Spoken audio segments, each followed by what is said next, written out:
Taking a quick break from our podcast. All right, welcome to the Warriors Way at UCAN Studios. Our warrior this way is Jim Parkin. Say good morning. Good morning. All right, we're going to get to him in just a second. If you've been struggling with drug rehabilitation or issues, please go to UCAN, and you can click on struggling, and you can go down there. You can make a phone call and get help with mental health, drug rehabilitation, or housing. If you've been struggling with food and gas prices, because Lord knows those have been ridiculous, go to spiritualwarfareunit.com, click on struggling. You can see food and clothes and baby formula and mental health and health care and all kinds of stuff. All our partners on there. You can help us, help them, help you. All right.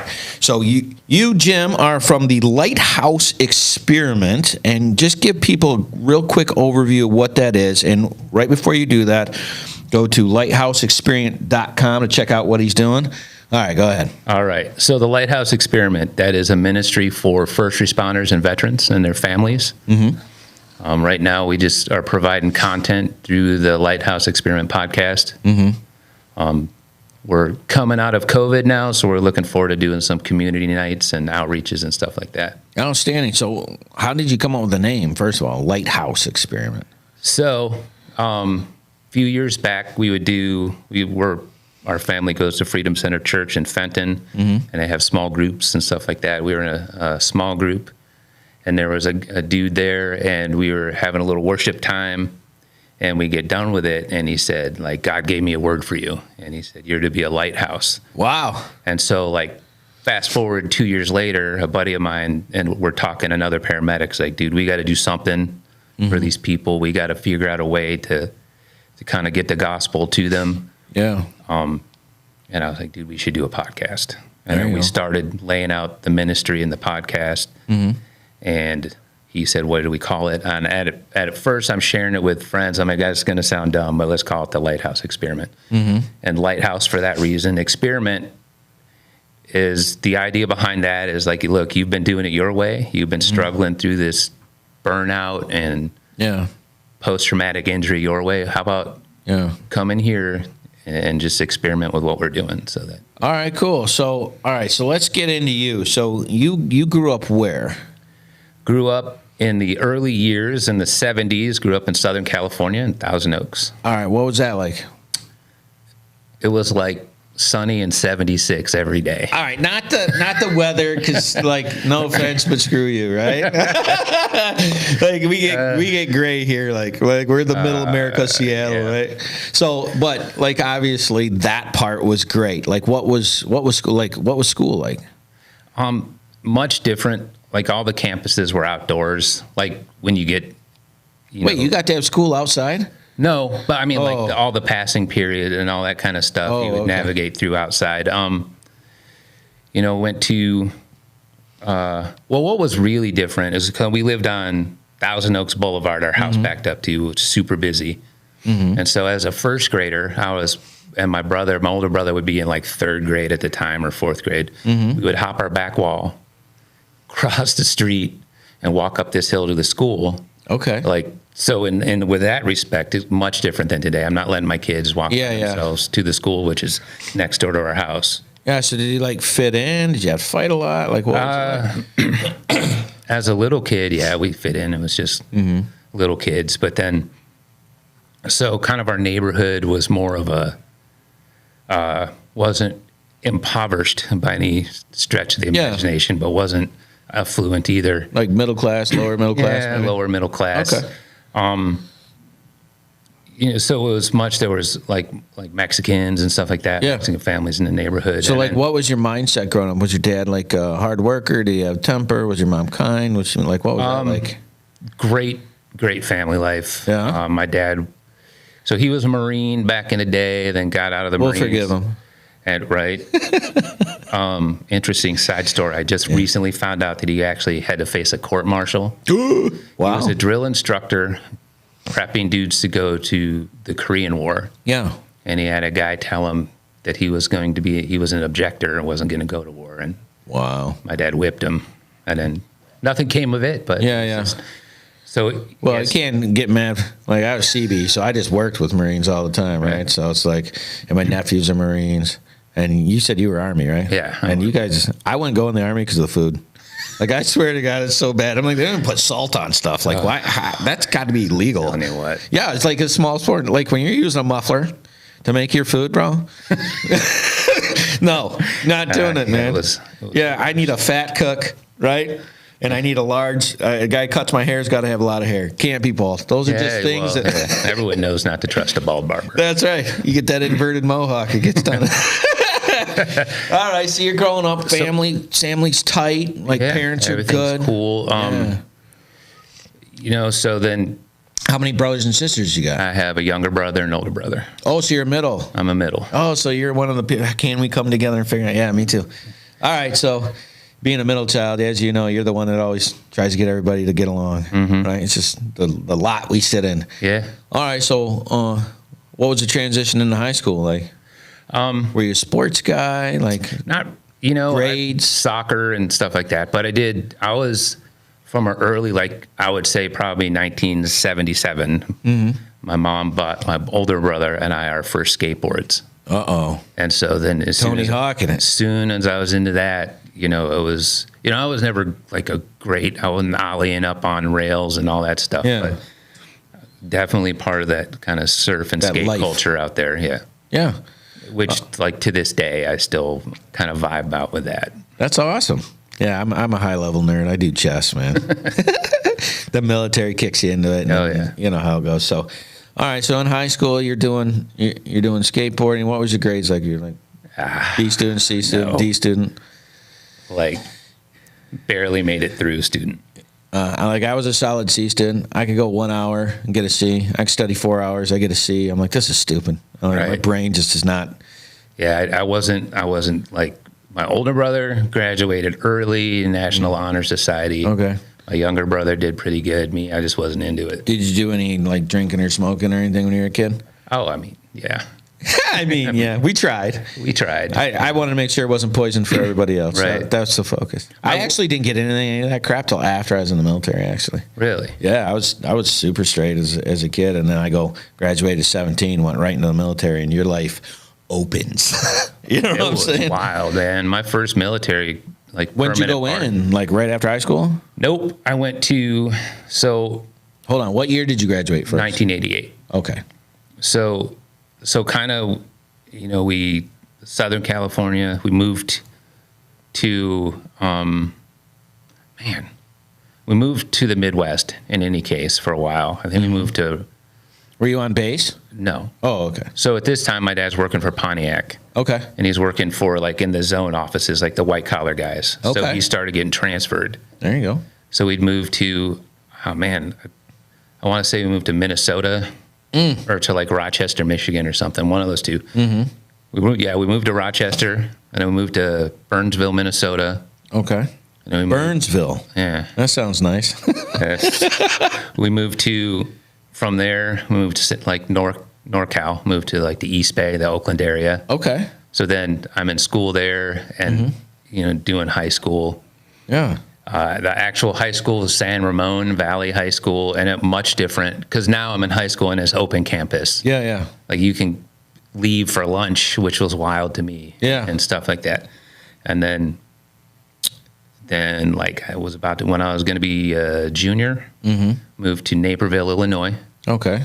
Which would now you've been all over the place. That's culture shock, right? Yeah. Because I've been in It's definitely cold. all the formative years have been in kind of that West Coast kind of skater lifestyle. Now I'm in and you don't fit Naperville, not in the least bit, because it's all, that's an affluent area. And like we got kids driving like Mustang, the 5.0, the Saabs, and BMW. The Saabs. My word.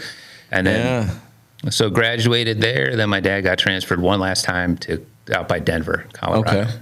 So in that kind of gap year between high school and going in the military, I was skiing and snowboarding by day and delivering pizzas by night. Wow. Got into that kind of cycle. Okay. And that wasn't really party years because I was more interested in making money and then spending the money on skiing. Right. Because you were into it. Right. And then it makes sense because you like doing the skateboard stuff. Yeah. You just like going fast. Yep. Sliding sideways. Going fast. Right. And then kind of has, you have that big boy talk with dad. Yeah. So why the Army? Well, basically it was like, listen, like you can try community college. I think we know that college isn't going to be your thing. So here's some other choices. And we kind of laid out the different branches. Wow. Good for him. And I didn't want to do the Marines, didn't want to do, I had heard about the Air Force already. I was like, oh, they have all the best stuff, but so I went with the Army. That has all the worst stuff. Oh man, you're not lying. All right. So you did, what is it that you went into? I did 19 Delta, was Scout. And a Scout. So explain to people what your basic job description is as a Scout. The job description is kind of like a forward observer kind of mission. But the thing about the 90s Army is that what really happens is they use you where you need it. They need you. So I went into the recruiter, that was going to be the gig, and then I do basic training and AIT, and then part of the deal is I wanted to go to Korea. So I went to Korea straight away. After A training? Yeah. Okay. And I get to Korea, and there's this butter bar, this second lieutenant, that we show up at the same time. Over there, obviously, there's no POVs. So when officers have a driver, you're like their driver all the time. Tell people what a POV is. Personally, or was it privately owned vehicle? Privately owned vehicles. Yep. Yeah. So they have to have a military vehicle. They have to have, which was in that case a Humvee. Yeah. So then the officers have drivers for everywhere. So this dude's like, you want to be my driver? And I was like, sure. Why not, right? Why not? And then I literally stuck with that dude for the entirety of my military career. We left Korea together, went to Fort Lewis together. How long were you downrange? 6.5 years. 6.5 years. Wow. What was total? I mean, a year and some. Yeah, no, I get Korea, it. Like, but then we came back here. Yeah, but you just stuck with that. You liked that dude, man. What was it about him? I got to do some pretty cool schools because he was able to bring me with him. No kidding. He would be the guy like, he should probably come with me. So it's mutually beneficial. Right. Man, I got you. All right, well, we got to go to our first break. Please check out lighthouseexperiment.com so you can see what he's doing for first responders and military. We love them guys. Sit tight. We'll be right back. Taking a quick break from our podcast, I wanted to let you know about our life application program that we have for churches and nonprofits in the area that are trying to find programming that they can use in case the corona shuts you down and you're not able to get in. You go to spiritualwarfareunit.com, you click on our episodes, and you can check out our programs for as little as $29.99 a month to make sure that we're still getting the word out to those people that need it. Now, back to the program. All right, welcome back to the Warrior's Way. Our warrior this week is Jim Parkin. He's from the Lighthouse Experiment. He has a podcast where he helps first responders and military people hanging out, and we had just got into you being in Korea and coming back and doing the schools, and so you did 6 years. So how long were you in? So from October of 90 to tax day, 1996, April. I got it. Okay. So, yeah, I did reserves from 94, July 94 to March of 03. I mean, Seabees, and so you're always stationed with the Marines, and we got along really well. So, by really well, you mean? What I mean is the ability to understand someone's durability was tested on a constant basis, and you found out where you sat pretty easily, right? So if you didn't have it in you, everybody knew, right? So, anyways, so you get done, so you're at 96, this makes you how old? Like 24? 26. 26. All right, so you're 26 years old. Are you single, married? So my first marriage, I got married at 24, still in the Army. Oh, military marriage. Yeah. Oh, So we were at, I was in Tacoma, Washington on Fort Lewis. Get married, and it was just, I was on this weird timeline in my head, right? Like, I'm 24. I should have been married already. Oh, it was like a checkbox thing. I better get that done. Right. Yeah. Which didn't work out well for either of us. Doesn't work out when that's the pre-thought, right? Right. Yeah. So I got out in 96, and we stuck around Tacoma, got into a house we couldn't afford. And that's a really remote area, too. Yeah. And then transitioning, which is, a big part of the mental health piece for veterans. Yeah. Transitioning back to being a civilian. Yeah, because you got to unclick your brain. Right. Like, when people tell me, like, what do you mean? I'm like, you have to go from being hypervigilant about everything to everything's normal, but it doesn't feel normal. And then you got to pretend it's normal, which is worse. Right. Right. And then it's never going to be normal again. Yeah. And then people are like, well, you're a jerk. And it's like, I'm sorry. I didn't mean to, but you got to understand. And then they don't get it because they're like, it's always this way. Right. And like, you have no idea. This is just this way here. Right. And trying to explain that. So you're doing that. That must have been fun. Right. Is there any oopsie moments? I've had a couple oopsie moments. Not so much, just trying to figure out what the next step was and trying to figure out, I got to get a job. Yeah. And then what I can remember is kind of funny. I got a job working in a door factory. I'm sorry, making doors, for house, homes and stuff. Big wooden steel doors. Right. Okay. And did it pay well? No. Okay. Not at all, but neither did the Army. Yeah, right. I mean, what people soldiers of today, they lose their minds when I tell them, when I was in as a private first class, I was making $963 a month. Yep, a month. Pre-tax. Yeah. But so I get out, I'm working at this door factory, and these dudes were just they leave at lunch and, just getting wasted. Yeah. And yeah, actually, let me ask you a question. So what we dealt with is the dudes would leave it in the toilets. Right, to keep it chilled. I don't know if you had to deal with that. No. Them cats would be going to the bathroom for 30 minutes. No, it was much more just leaving? They would go, we'd take breaks, and they'd just be in their cars just hammering. Just hammering. Jeez. Huffing rails right off the doors. I'm like, dude, what world am I in? Yeah. And then overtime, you got to stay an extra hour, but we're going to pay you more. And I was like, what is this? Why are these dudes mad? You're going to pay us more. You're going to give us more money for doing the same thing. Right. Yeah. I'm used to working 14 straight days for the same. Yeah, you don't even question the money because it's the $963, right? Right. And you get your little 3% or whatever it was back then. And it was, so that part was wild. So Yeah. the whole transition, and then that job didn't pan out. How long were you there? Oh, probably 90 days. Oh, wow. And then the shop foreman told me I needed to get with the program. I also needed to be one of the boys. I needed to be huffing rails off the doors too. Yeah. And I'm like, well, that's not going to happen. So I'm out of here. And then it was, we struggled, moved back here to Michigan. All right, quick question before you switch out there. How bad was your stress of being violent with these people? Because that's what I struggled with. It was just I'm just gonna punch you. Go away. I kind of had the shake your head to civilians. kind of mentality. Because you're not even thinking in the same language. Right. You know what I'm saying? It's like, people ask me to explain that. It's like English and the Chinese back into English, and then you just, you can't make it make sense. It is literally just like and that. then you're the crazy person for not being nuts. Like, that's what it feels like. Not that they're nuts, but that's what it feels like. Right. Okay, so 90 days.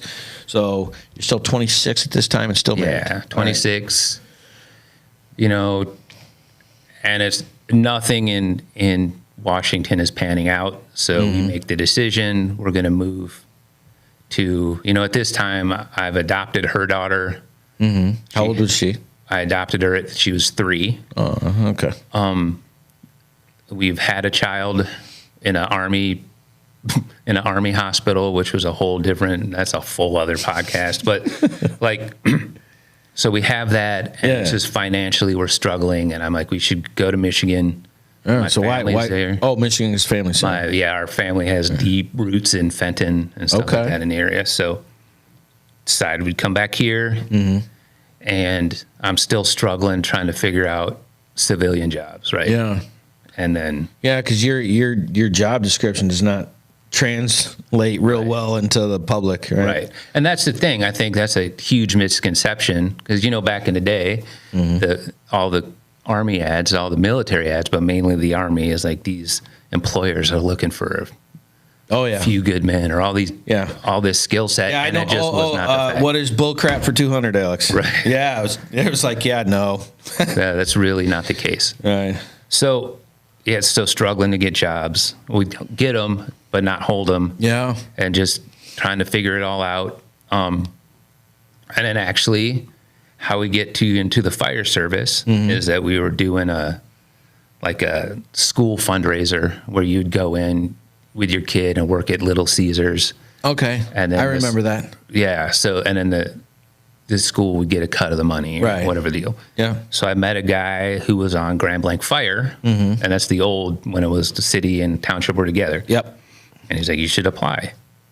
I think you should apply. So I do, and what is wild about my career is that on actual 9/11, Shut up. towers are being you're being hired. I'm having my entrance interview.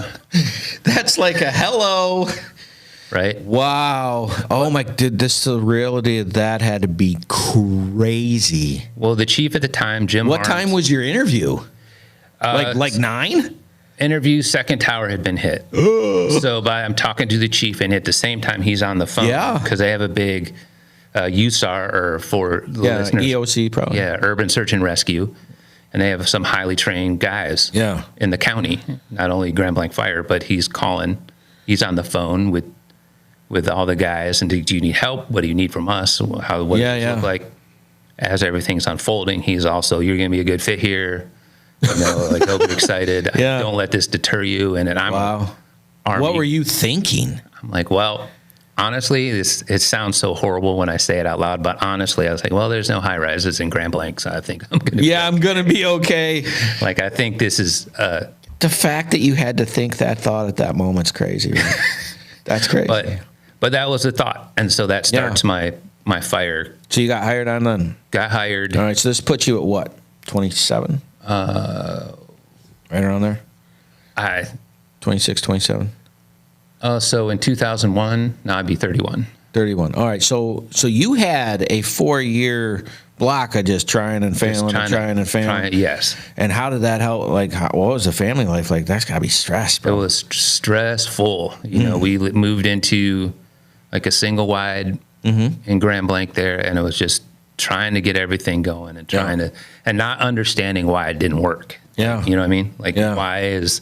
What am I doing to make this fail? What is going wrong with me? Yeah. And then, so get in Grand Blanc Fire. A couple years later, Chief's really toying with the idea of running medicals. So he says, I need a few of you guys to do EMT program.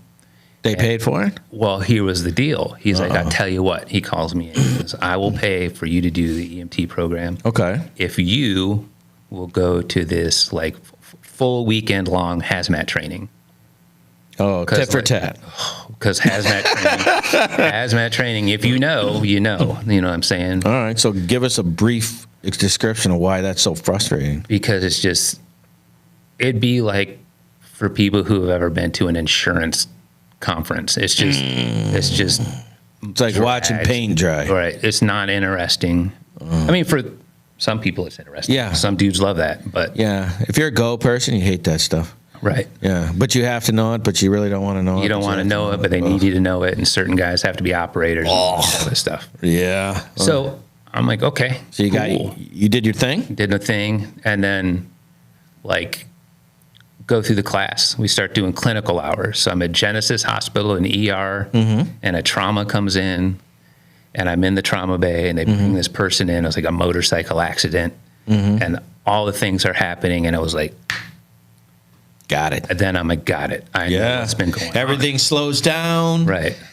That's when people ask about why is it so addicting. It is that moment. The stress, you feel the adrenaline rush, everything slows to a minute thing, and you know exactly what to do. It's the most calm thing in the whole world while everything is nuts. And you try to explain that to somebody, and it's like, they're like, that's insane. You're like, no, it's amazing. It's amazing. Yeah. It's like so addicting, I was talking to Pastor Jim about this recently, and it was like the analogy I use for anybody who's ever seen the animated film Over the Hedge. And there's a little squirrel who's high strung and hyper, and then he has an energy drink, and the whole world slows down except him. Yeah, and he's just going a million miles an hour. And he's just moving through it normal, you know. But that's what it felt like. That's such a great analogy. Oh my gosh, that's totally it. That's perfect. That's what it was, and it was like in that moment, I'm like you knew. I was wired. I was created to be in service. Yeah. And if I'm not, then it's like doing what I do, being a paramedic and being in service to the community. Yeah. And all that stuff is like breathing air. It's like if I'm not doing that, what I've told people in the past, it's like I would be able to live life, but it'd be like the shopping cart with the one bad wheel all the time. Yeah, and it's just so boring, right? And you're just like, okay, we did that thing. Can we have another tan day with a side of tan? This is wonderful. It's just like, right.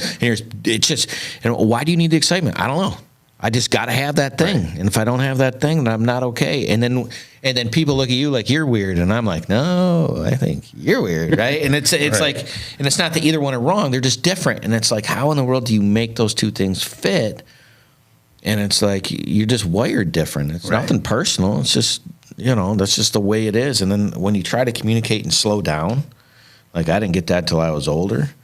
Like when you're younger, you're just and your brain's going 1,000 miles a minute, and you're trying to catch up to that all the time. Right. Yeah, man, that's cool. So you hit that, and you get hired. And what's your shifts like? So in the beginning, I started at Sports Ambulance Service, and it was 10-hour days, 5 days a week, running non-emergency transfers. 10 hours a day, 5 days a week. Right. That's not so bad. No, and it was.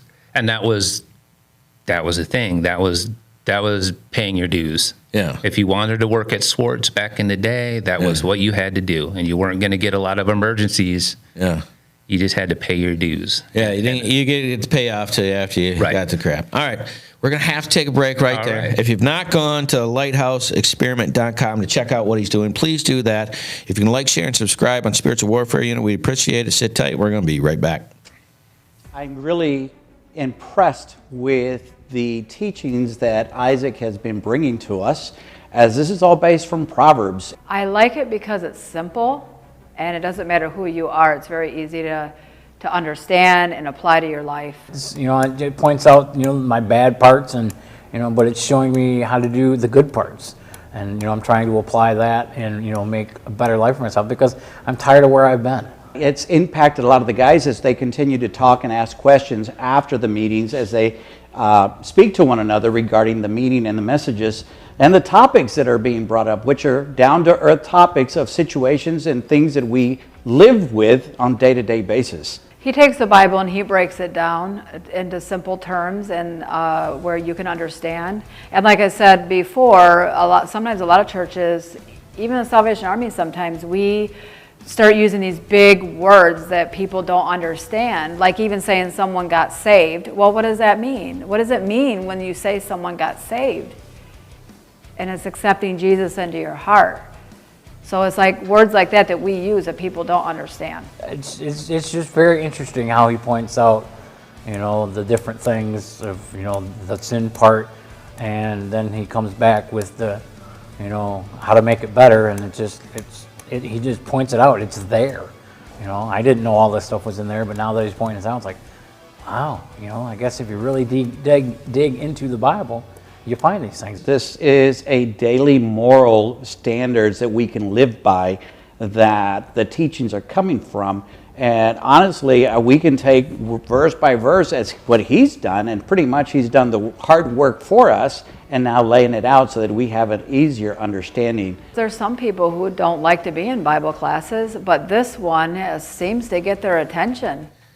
All right, welcome back to The Warrior's Way. Our warrior this week is Jim Parkin. He's from the Lighthouse Experiment, and he has a podcast where he interviews with first responders and military people, of course, close to our heart here, being one of those ourselves. Oh, yeah. So we were just getting into your story. So you got hired literally on 9/11/2001, which is nuts. Yeah. And then you're just getting into like having to do the Duke shifts, right? Right. And so give me an example of like how boring that can be, so people get it. Okay, so our back in the day, the connection Swartz had was Genesis Hospital. Yep. And so I would come into work. My partner would get there, get the ambulance ready. What time? Like 7 in the morning. Yeah. Okay. And then we'd go to Genesis, and we'd take people from the hospital to the MRI building, which was just across the parking lot. And we go back and forth and back and forth and back and forth until like noon. So you're like a taxi. Mm-hmm. Oh, exactly right. And then we would do dialysis transfers. So people who go to dialysis 3 days a week, but they can't walk. Yeah. So we move them by ambulance, take them to dialysis. Ugh. And as a side note, if people who are in the industry understand this, and for like a private ambulance company, the dialysis patient represented just tons of money. Oh, they would have, especially in this area, because they would have all the insurance. I gotcha. And then it would so that was a deep pocket thing. That was a deep pocket thing. And that's why they did that. So, and with Swartz, like I said, that was, you had to do that.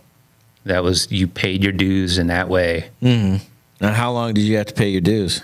6 months, a year? Oh man, I feel like it was about 18 months or so. And then 18 months, right? And then, but at that point, I'm like, this is the thing. I'm figuring out the whole area. Yeah, so I was looking at it very differently. I was like, oh, this isn't a drag.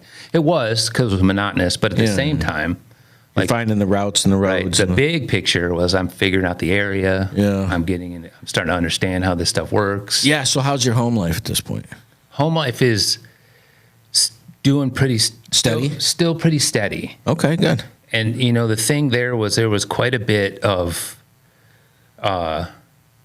like emotional abuse, kind of verbal abuse directed at me. Yeah. It was just wild. Also a whole nother podcast, but it was like, it kind of took me like we started in the beginning. I was like into the kind of skate and surf culture, and that was kind of waning and being pulled away, and I was, you should look like these people and do this thing. So your decompressed time is starting to get out of the right, and you're not really, you're not bringing anything to the table. You're, this, and then so we do the transfers for a while, and then we get into where I'm working 24-hour shifts, right, running emergency calls.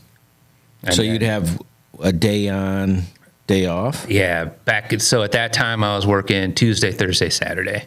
So 24 hours. Right. So you go to the base, stay at the base, run calls from the base, and then making tons of cash, because I was also working on the other, like at least one of the other days. Wow.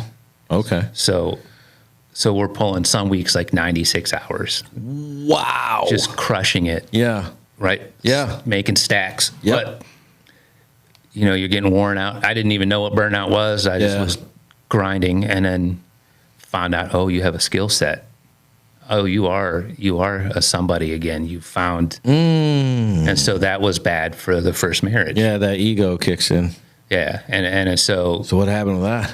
Just didn't work out. Just separate, divorce. She moved back to Washington, where she still lives. Okay. One daughter lives with her, not with her, but lives out there in Washington. Yeah. Does art and stuff like that. Cool. Brilliant artist. Yeah. One daughter lives in California, doing her thing. Mm-hmm. Everybody's everybody's doing their thing. It's been struggly, it's been Yep. rough. Yep. But then, So how long did that process happen? Like, how old are you when that happened? 'Cause you're 20. What did you say? You were 31 when you hit this? yeah,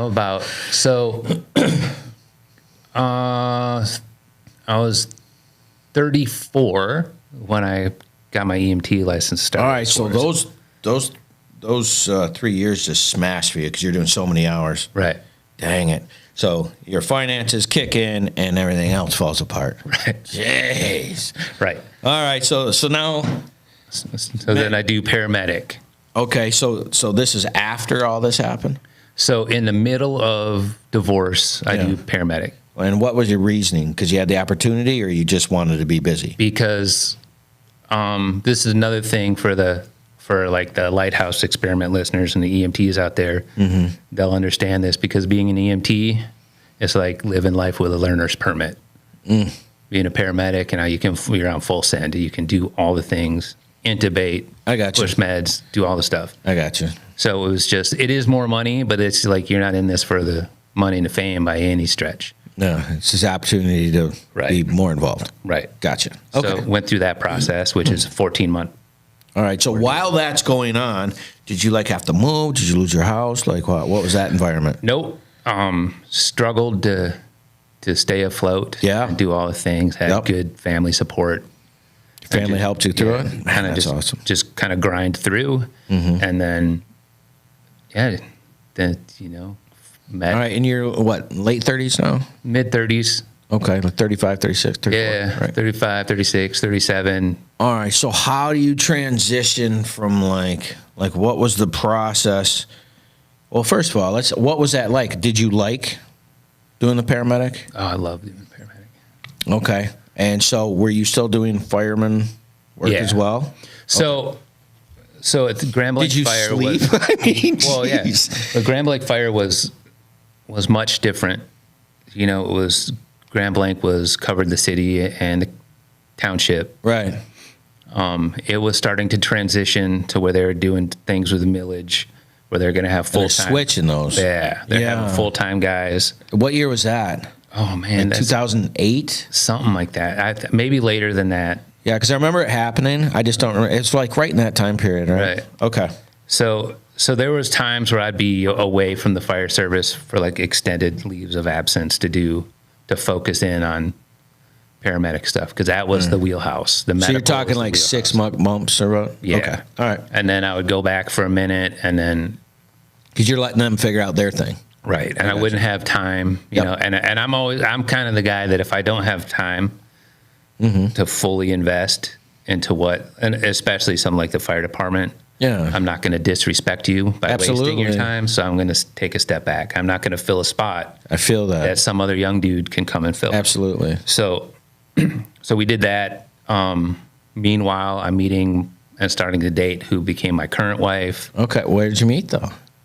So it was just the age-old tale. We were at a bar that we didn't either of us want to be. So it started off with a, hey, how you doing? No, it started out like this. A mutual friend, also in the EMS system in Genesee. Set it up.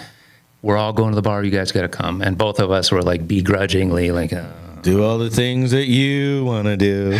so we go. And then it was when Grand Blanc Inn was a thing. Yep. So we're at the GBI, and these dudes are kind of showing out about their dart playing skills I gotcha. and challenged me. And I said to her, "You want to play?" And we smoked these fools with house darts, and they had all like the. Are you for real? They thought they were pros, and you guys are like, ding, ding, ding, ding, ding.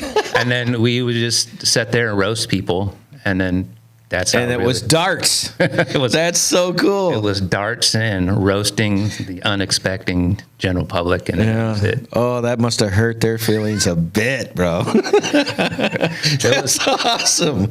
It was fun. Really? So how long did you like date or whatever? Was it like a while or was it quick? We dated for a while and then got married, went to Vegas, got married at a cool ceremony, a place called Valley of Fire, Ooh. and it was, it was cool. And then, around 2015, and at this time we have 3 kids and then we start going to Freedom Center Church. All right, hold on. What year did you get married? Like, oh, man, this is terrible. Like 2010, 2011? Probably. That's cool. That's cool. Listen, I'm like, I get it too. I'm like, babe, how long have we been married? We've been dating since this date. Let's see. We were married on March 31st. Woo, that's good. And I just got it tatted. That's smart. And then I just always forget the exact year, but we've been married quite a while, together or longer. All right, so you had 3 kids quick then. Yeah, bang, we bang, have. bang. Good for you. For 15, 13, 11, and a 6-year-old. And then, so they're all And what does she swinging for the do? fences. Is she a paramedic as well? Or? Negative. She worked for Sam's Club for like 20 years and then went back to school to be a teacher. She currently A teacher? Right this as we speak here. She In class? She's in class. Teaches at Mount Morris High School. Oh man, we work with Mount Morris with their adult ed in the jail. That's a good little program. With Ignite. Yep, that's exactly right. Yep, yeah, no, their volleyball teams are freaking spectacular over there in Mount Morris, like state championship level stuff. We watched them for years, right? Well, that's cool. So you guys did that. So in 2015, so how did you get to the chaplain-y part of like how did that happen? So that's where it gets really wild because that's also the thing where like. So now I'm deep in this paramedic life. Yeah. Which was not bad. I wasn't. But it is like full-time, like right. It's a lifestyle. Yeah. It's not, it's different than a regular job. So yeah, I'm in that. I got a buddy that works with me, actually a dude that I hired to Swartz, and he's going to Freedom Center. And he's like, dude, you should check it out, man. You should check it out. Were you a churchy person? Grew up in the Lutheran church. Gotcha. Turned 18 in the Lutheran church. You go from being in the youth group to having your own monogrammed envelopes to do offering, and now you're an adult member. Yeah. Good luck. And I kind of stepped away during the military. And yeah, I believe the word I was looking for was sayonara. Right? Yep. Yeah. So he's built big on the Freedom Center. Yeah, and he's like, you should check it out. It's cool. This is not like church. Were you like into it, or you were like, nah? I was like, dude, I'm cool. Yeah. I'm cool. And then another friend went, and he was like, hey, so Brian's coming back from this mission trip that he was on in Mexico on Sunday. You should come. And so I was that guy in all of my arrogance. Oh, okay, I'll do him a solid. I'll show up. Yeah, I'll do you a solid, and I'll show up. All right, I want to stop right before we get there. We got to go to another break, man. That's cool. If you've not gone to lighthousespirits.com, please check that out. Like, share, and subscribe on Spiritual Warfare Unit. Please check out our website, spiritualwarfareunit.com. We'll be right back. He's here with our drug dog, Hans, and he's been a big hit at the Depson Dogs. Tell everybody a little bit about Hans for us. Hans is the man. Hans loves to find drugs. We take Hans and we search different rehab facilities, schools. We actually got Hans to serve the public. So, anybody in the public sector that wants any type of search, if you send a kid to rehab and you want your house swept before you come home, feel free to give us a call. Schools, they're a great deterrent as well. I'm here with the regional chaplain down Genesee County. Kenny is here. They do great work inside the jail. Can you tell us a little bit about the programs that you guys have inside the jail? Yeah, we have an opportunity that the sheriff allows us to come into the jail as guests to share the gospel of Jesus Christ with each one of the inmates that want to hear that. We have programs inside the jail that we have Bible studies, we have people that come in and do one-on-ones as the inmates request it, but all of that's an opportunity to give them a choice at a different life than with the choices that they've been made to get here. Outstanding, and they're one of our partners in the community to help people who are one of the people that help win, help us, help you, help those people around. I'm here with AJ. He's one of the committee members from Back to the Bricks. How do you think it's going today, bud? Good. Yeah, I mean, everybody's here, everybody seems happy, and we're doing it up in Flint just right. Yeah, it's been a really good time. We're right by the jail, hanging out with some very cool cars. And right to our left is their son was a deputy who had passed away. And so what they do is they have his car come out and they show it off at the different shows. We're sitting down here with UCAN and Reach the Forgotten, Spiritual Warfare Unit, and Depson Dogs, and Back to the Bricks, of course, with the cars, because you guys are the cool kids. We try. You do it good. All right, we'll be around. All right, welcome back to the Warriors Way. We are at our gem session, and our gem session is where we ask our person to come on there and give us a funny story. So I had asked Jim if he had something funny, and what do you got? Okay, so we're going to take it. We're going to run it back to basic training. And if you've been through that, you know, especially in the Army, you go to this reception center, and I was there for like this whole weekend, where it's like that's where you get your head shaved and your uniforms. Oh yeah, where you fill out. Start in the middle of your head. Yeah, they fill out. Yep, they fill out the will and all the things. Yep. And then, so for me, it was 90.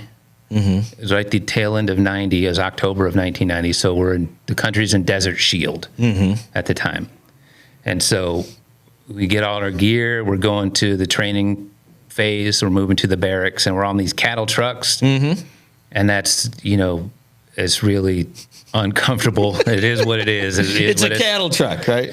So you got the drill sergeants on there. Yeah. And these dudes are like, hey, we appreciate you young men. You're jumping in. You're picking up this torch in a time of need in this country. Set up. We're a desert storm or shield, or this could touch off into desert storm, or we could go to war anytime. And you're so brave, and we appreciate you. And we literally went across these railroad tracks. And the switch flipped, and now they're yelling, and, you know, I didn't know they stack crap that high. All the stuff you've heard in every movie. Are you from Texas? Yeah.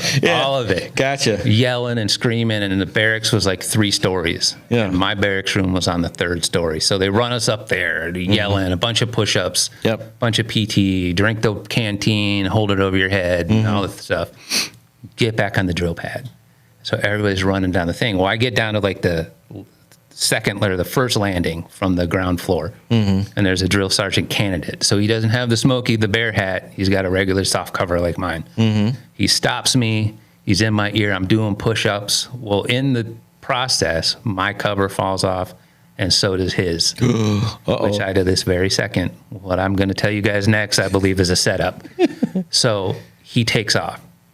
Get your butt on the drill pad.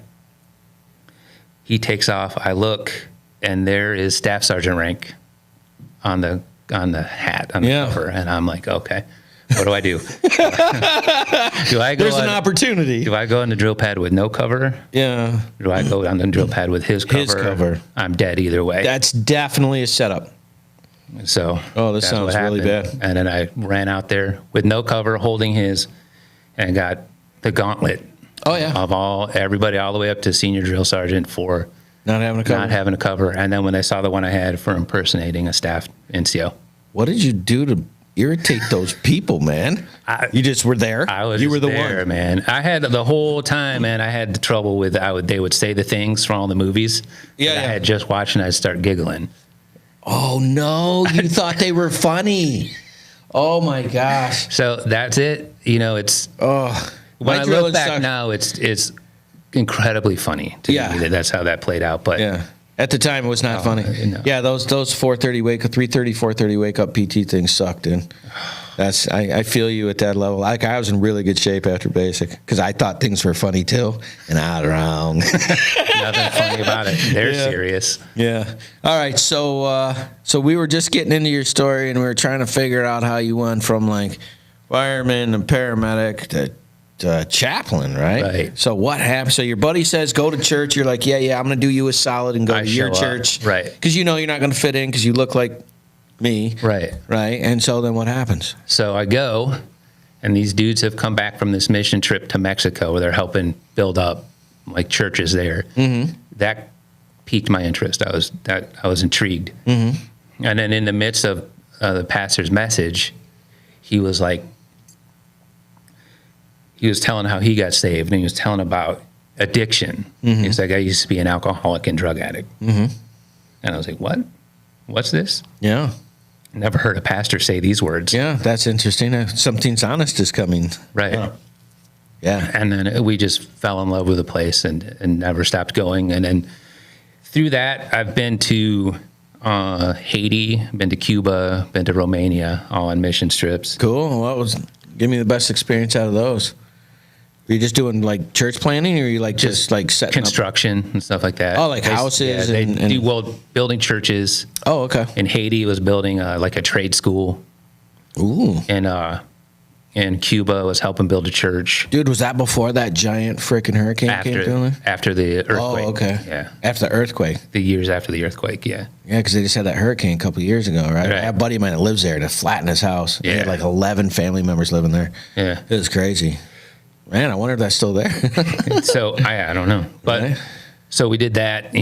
Romania was literally a group that went there. In Romania, people will put their babies in the regular children's hospital instead of an orphanage, and they'll go for when it's time for like the Roma people, when it's time for the potato harvest. They'll put their kids in the hospital so they can go do the harvest, and then it's just a weird, just very strange dynamic. But the ministry there was Explain that. That doesn't make sense.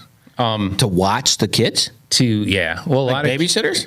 essentially. A lot of the kids get sick because of the environment they live. It's like dirt floors. Yeah. But they're extremely, I've heard that they're extremely like giving. Right. Like they always give your best.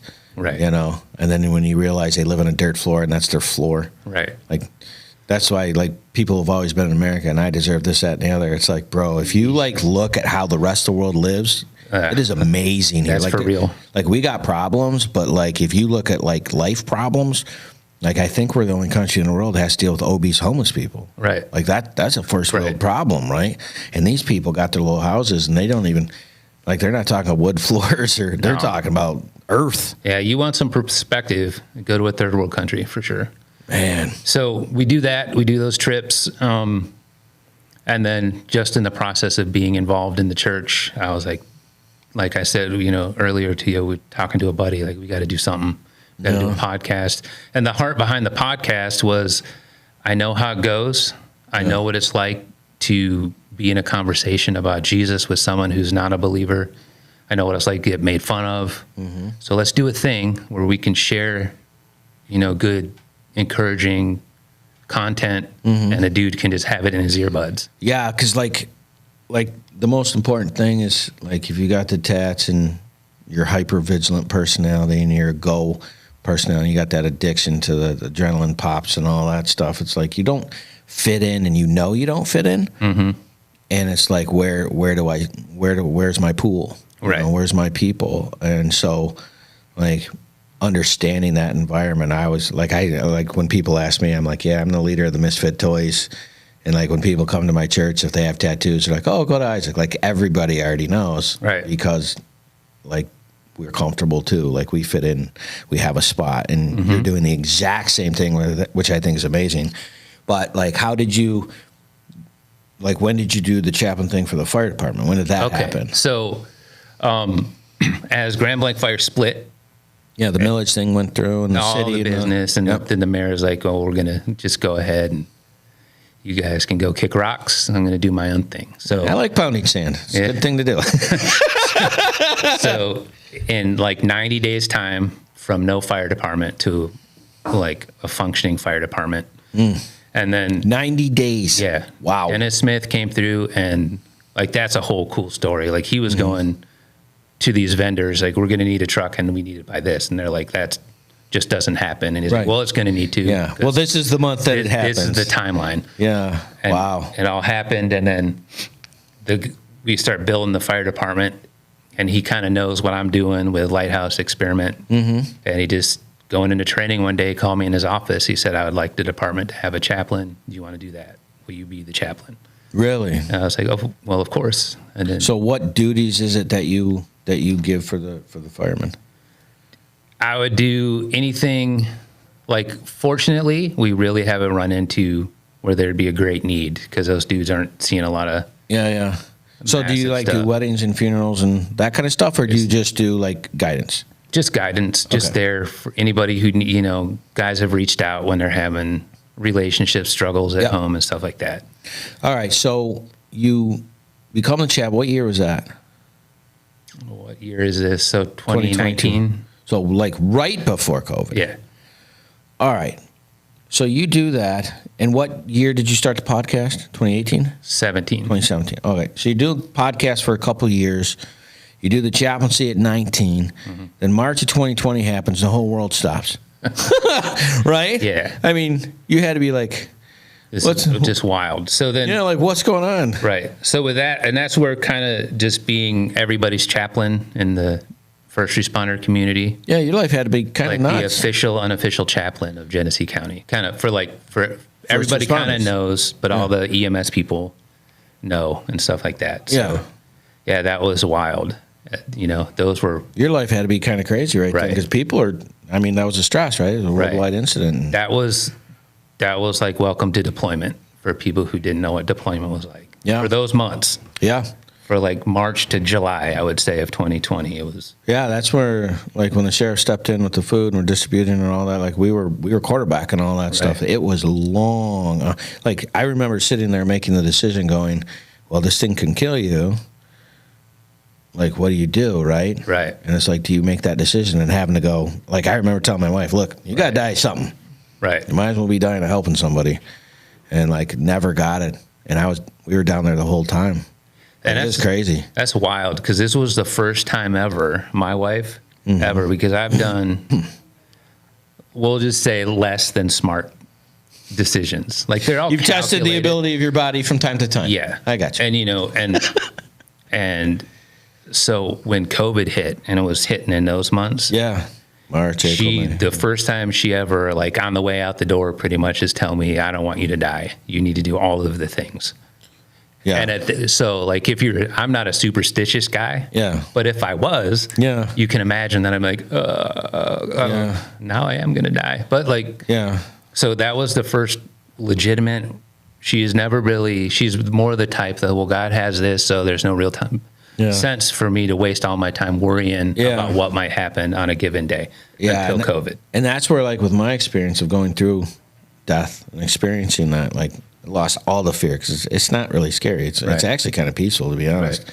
But, like, it was like, you got to go out doing something. Right. So if I got to pick between helping somebody or sitting in my house hoping I don't get sick, I'd rather help somebody. Right. I don't go down swinging if I'm going down. Right. And so we chose that, and so you had to do the same thing. Like, how did that work? Like, let's say it's COVID. Like, I didn't even think about this. Like, let's say it's COVID and someone gets a fire. Like, what in the heck did you guys do? Just ran the fire because they'd be in full, like, SCBA and all that stuff anyways.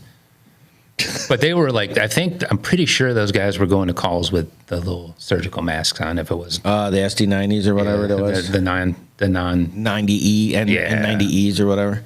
So, yeah, it was that whole time, man. That whole time was wild. And that was really the first time. And I don't like to say post-traumatic stress disorder. Right. We like to say post-traumatic injury. Yeah, for sure. You can heal, you know what I mean? So, so I really started recognizing that in myself just after COVID. Because there was what was like the symptoms where you're like, I got this? Like, I was like, I just come home from work and disengage. There was some moments I've shared on our show that, like, just the social media chatter, how this isn't real, this is just this. Yeah, and I'm thinking, I'm like, squirrely holes, right?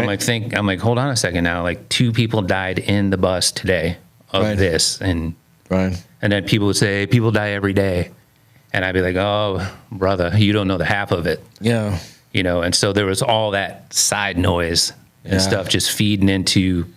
Yeah, I just turned it all off, and I was like, I got to focus on this thing. Let's get the people the food and water, and then let's focus on the rest of it later, right? Right. Man, because I'm sitting here thinking, like, because you would have had to deal with the first responders like I did at the jail, and those dudes are coming on the side, and, like, my family and, like, my wife is mad that I'm coming to work, and what am I supposed to do? Like, that stuff, right? Right. Man, how did you, like, deal with that? Just by being in it with them. Saying we're doing it together. Yeah, get this done. We're in it. We're in it together. It's like the good shepherd goes out to the field with the flock, right? So I'm gonna hold your hand and we'll go down, or we'll succeed together. Man, I tell you what, Jim, we're out of time, man. It was such a great one. We're going to have you back. I love everything that you're doing. Please check out lighthouseexperiment.com. And if you're a first responder or a military person and you're looking for another brother to hang out with, this guy is the guy to do it. You can check him out on Facebook and Instagram on Lighthouse Experiment, and you can get hooked up with him there. Thank you so much for coming in. Thanks for having me. Man, it was my pleasure. SpiritualWarfareUnit.com. Like, share, and subscribe. We will see you next week. Do you have a nonprofit in your area that's doing a lot of work that people should know about? Feel free to contact Spiritual Warfare Unit at 810-715-9319, and we would love to have them on to see what good they're doing in the community and find out their story. Thank you so much.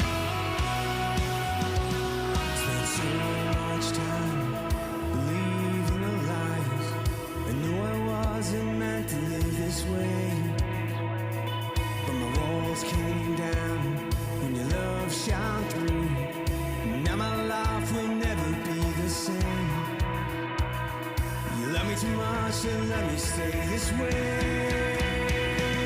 Jesus, there's freedom in your name. You break every chain, oh Lord. 'Cause you are above every name, Jesus. Oh, you set me free.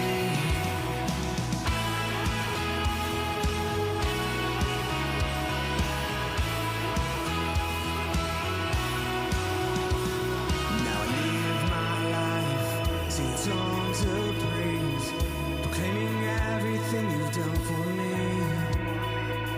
'Cause my walls came down when your love shone through.